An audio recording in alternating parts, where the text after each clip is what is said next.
punctuation marks are over. Now we turn seventh one. So seventh number is inverted commas. Inverted commas look like that. Okay, so it is double inverted comma, or it is single inverted comma. So where we use inverted commas? So number one is the inverted commas used in reported person.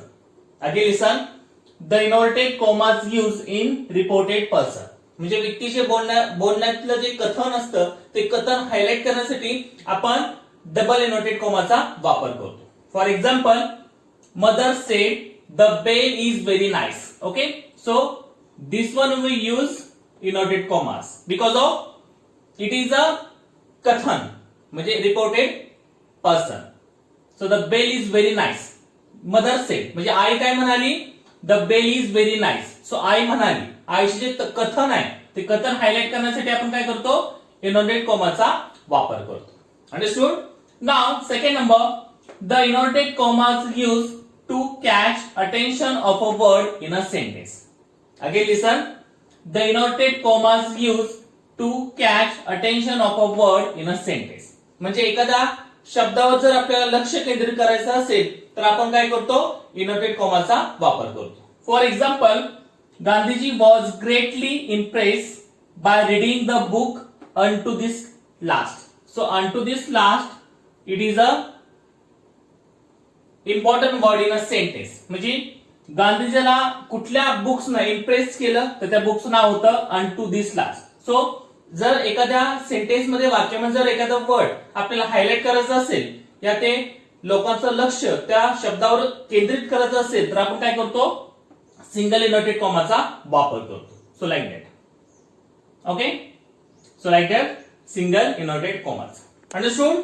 Now our seventh one is complete. Now we turn 8 number. So 8 number is apostrophe. So apostrophe look like that.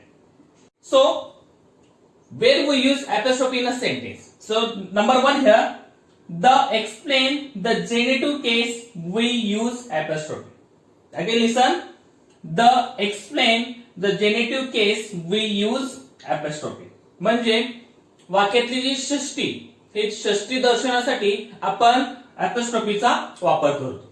Understood. So example here, Sita's book. So Sita's book. So it is a genitive case म्हणजे षष्टी दर्शनासाठी आपण apostropheचा वापर करतो. Understood. Now second number, the apostrophe is used in abbreviation. Again listen, the apostrophe is used in abbreviation. म्हणजे वाक्य जे संक्षेप रूप आहे ते संक्षेप रूप दर्शवण्यासाठी सुद्धा आपण काय करतो, apostropheचा वापर करतो. For example, do not, don't, it is, it's. So it is a abbreviation. It is abbreviation. So we use apostrophe in abbreviation. म्हणजे वाक्याचा संक्षिप्त रूप दर्शवण्यासाठी सुद्धा आपण काय करतो, apostropheचा वापर करतो. Understood. So is dash. So dash is look like that. So where we use dash in a sentence? So number one is, if there is no need to express an idea in a sentence, that time we use dash. Again listen, if there is no need to express an idea in a sentence, that time we use dash. म्हणजे वाक्यामध्ये जर विचार मांडण्यासाठी आपल्याकडे विचार संपले असेल तर आपण त्यावेळेस डॅश या पंक्च्युएशन मार्कचा वापर करतो. Okay. For example, the three king shouted, stop रोहंता, don't move, there is dash. Okay.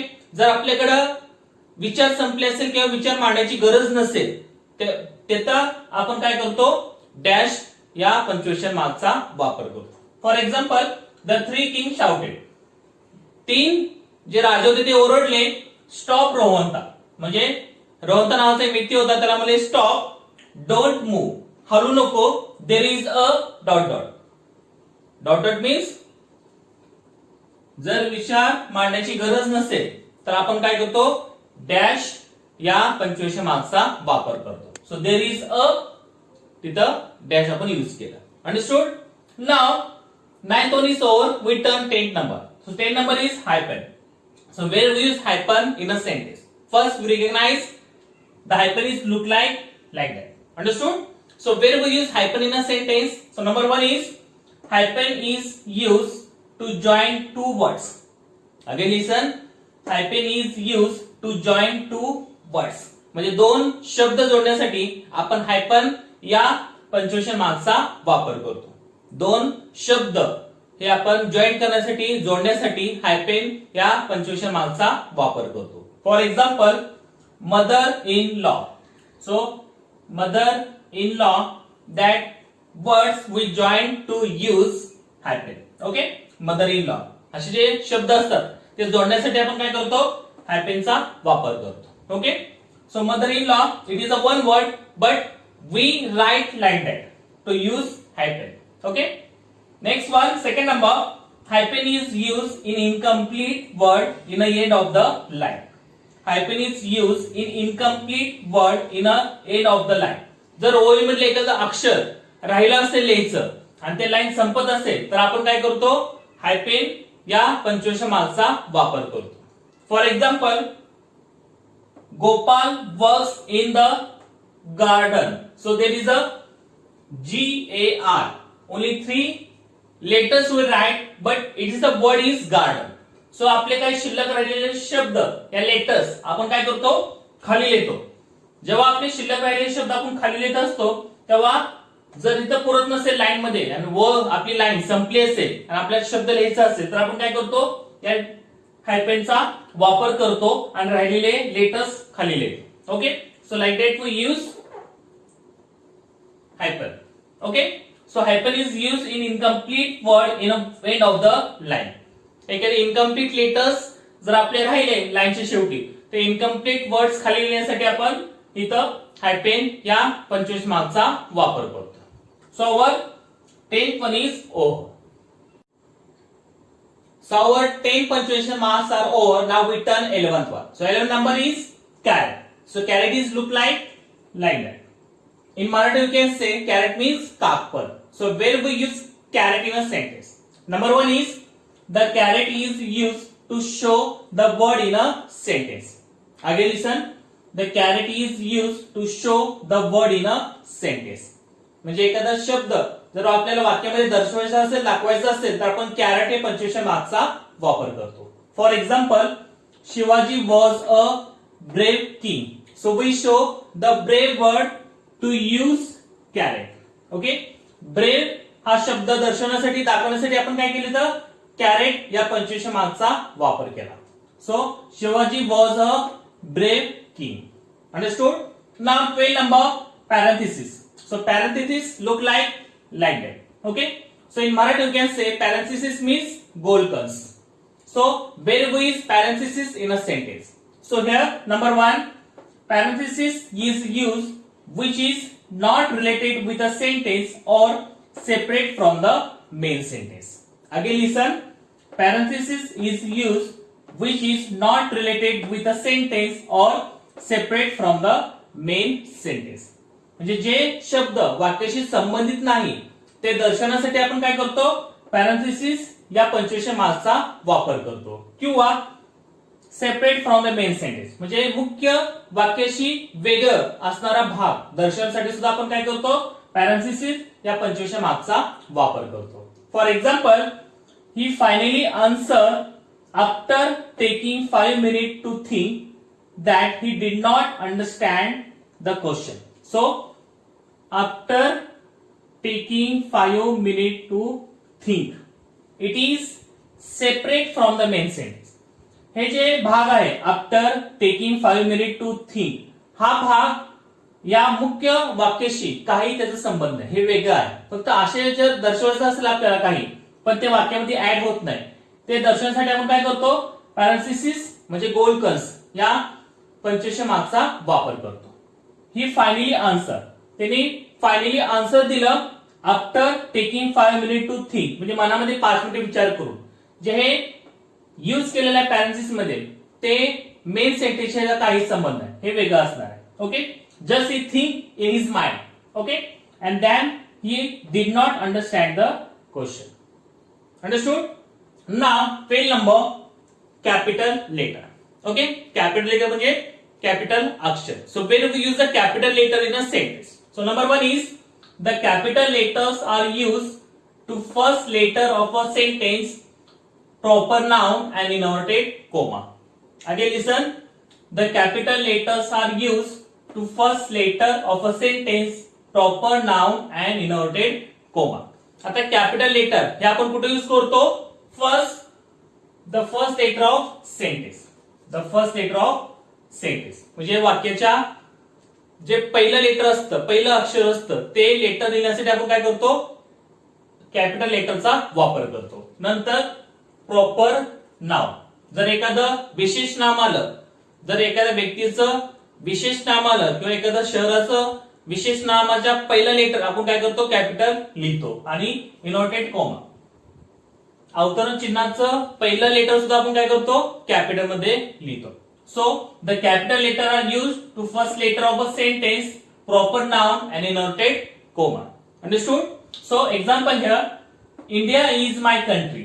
So first letter of sentence we write in capital letters. Okay, कुठल्याही सेंटेन्सचा पहिला लेटर आपण कॅपिटल लिहितो. कुठल्याही विशेष नाम असेल, प्रॉपर नाउन असेल, त्याचा पहिला लेटर आपण कॅपिटल लिहितो आणि इनव्हर्टेड कॉमाचा पहिला लेटर आपण कॅपिटल मध्ये लिहितो. Understood? Now 14 number, ellipsis. So ellipsis is look like that. Okay, so where we use ellipsis in a sentence? So ellipsis is used to remove some incorrect part of a sentence. Again listen, ellipsis is used to remove some incorrect part of the sentence. काय वाक्यामधला चुकीचा भाग हे आपल्याला गाळण्यासाठी आपण काय करतो? Ellipsis या punctuation मार्क्सचा वापर करतो. For example, I might need your help. Okay, so like that part we remove from the sentence, we use ellipsis. Okay, we use ellipsis. काय भाग कट करण्यासाठी, रिमूव्ह करण्यासाठी आपण काय करतो? इलिप्सिस या पंक्च्युएशन मार्क्सचा वापर करतो. So I might need your help. So like that part we remove from the main sentence. Now 15 number, slash. So slash is look like that. Okay, so where we use slash in a sentence? So number one is slash is used to show option and period. Slash is used to show option and period. Option म्हणजे पर्याय आणि period म्हणजे कालखंड. पर्याय आणि कालखंड हे दर्शवण्यासाठी आपण स्लॅश या पंक्च्युएशन मार्कचा वापर करतो. बघा अजून एकदा, ऑप्शन म्हणजे पर्याय आणि पिरियड म्हणजे कालखंड. पर्याय आणि कालखंड हे दर्शवण्यासाठी आपण काय करतो? स्लॅश या ह्याचा चिन्हाचा वापर करतो. For example, he likes mangoes apple. So we use slash. So we have a option mangoes या apple. So that time we use slash. Okay, एखादा पर्याय आपल्याला जर निवडायचा असेल तर पर्याय दर्शवण्यासाठी आपण स्लॅश या पंक्च्युएशन मार्कचा वापर करतो. Second number, the one they won the World Cup 1983/84. So कालखंड दर्शवण्यासाठी सुद्धा आपण काय करतो? स्लॅश या पंक्च्युएशन मार्कचा वापर करतो. Understood? So like that punctuation mark is over. So we learned all the punctuation marks. If you learn like that, you solve all the question based on this topic very easily. So if you learn proper, so we learned some information about punctuation. Now we learn some rules about punctuation. Okay? So here are some rules about punctuation. So number one rule is the full stop is used end of the assertive and imperative sentence. Again listen, the full stop is used end of the assertive and imperative sentence. Assertive आणि imperative sentenceच्या शेवटी आपण full stop देतो. Assertive म्हणजे विधानार्थी आणि imperative म्हणजे आज्ञार्थी. विधानार्थी आणि आज्ञार्थी वाक्याच्या शेवटी आपण full stop देतो. For example, I read a book full stop and save a rupee every day full stop. So end of the assertive and imperative sentence we use full stop. Okay, assertive आणि imperative sentenceच्या शेवटी आपण full stop देतो. Second number, a question mark is used end of the question. Again listen, the question mark is used end of the question. म्हणजे जे question mark आहे, प्रश्नार्थक चिन्ह आहे, ते आपण प्रश्नाच्या शेवटी देतो. For example, what do you want. Okay, what do you want? It is a question, and end of the question we use that question mark. Understood? So what do you want? Question mark. Next one, third number, the exclamation mark is used end of the exclamation sentence. Again listen, the exclamation mark is used end of the exclamation sentence. म्हणजे उद्गारवाचक चिन्ह हे आपण उद्गारवाचक वाक्याच्या शेवटी देतो. उद्गारवाचक वाक्याच्या शेवटी आपण काय करतो? उद्गारवाचक चिन्ह देतो. For example, how nice it is. So it is a exclamation sentence and we use exclamation mark end of the exclamation sentence. Understood? Now, four number, every sentence first letter we write in capital letter. Every sentence first letter we write in capital letter. प्रत्येक वाक्याचा सुरुवातीचा जे पहिला letter असतं ते आपण capital मध्ये लिहितो. प्रत्येक वाक्याचा पहिला लेटर हे आपण काय करतो? कॅपिटल मध्ये लिहितो. For example, service to man is service to god. So this first letter of a sentence we write in capital letter. Yes, हा पहिला लेटर असल्यामुळे आपण काय करतो? प्रत्येक वाक्याचा पहिला लेटर हे कॅपिटल मध्ये असतो. Then fifth number, proper noun first letter we write in capital letter. Proper noun first letter we write in capital letter. म्हणजे विशेष नाम असतं, प्रॉपर नाउन असतं, त्याचं पहिला लेटर हे आपण कॅपिटल मध्ये लिहितो. विशेष नामांचं पहिला लेटर आपण कॅपिटल मध्येच लिहितो. For example, Kedar Monika Maharashtra. So Kedar Monika Maharashtra, it is a proper names. So the proper name first letter we write in capital. विशेष नामाचं पहिलं लेटर हे नेहमी कॅपिटल मध्येच लिहितात. Next one, six number, the capital letters is use related god names. The capital letters is use related god name. जे देवा संबंधित जे शब्द असतात त्या देवा संबंधित शब्दाच्या पहिला लेटर सुद्धा आपण काय करतो? कॅपिटल मध्येच लिहितो. For example, God is Almighty. So this about God names we write first letter in capital. So God is Almighty. So this God Almighty, it is a related for God. So we first letter we write in capital. Now seventh one, the first letter in inverted comma we write in capital. Again listen, the first letter in inverted comma we write in capital. जे inverted comma अवतरण चिन्हामधलं जे पहिलं letter असतं ते पहिलं letter आपण capital मध्येच लिहितो. For example, Kedar said this book belongs to me. Kedar said, there is a inverted comma, this book belong to me. Okay, so the first letter in a inverted comma we write in capital. Understood? So T is the first letter of inverted comma. So first letter in inverted comma we write in capital. Now eight number, the letter I is always right in capital. Again listen, the letter I is always right in capital. जे I letter असतो ते letter नेहमी capital मध्ये लिहावा, capital मध्ये लिहावा. पण it's come alone that time.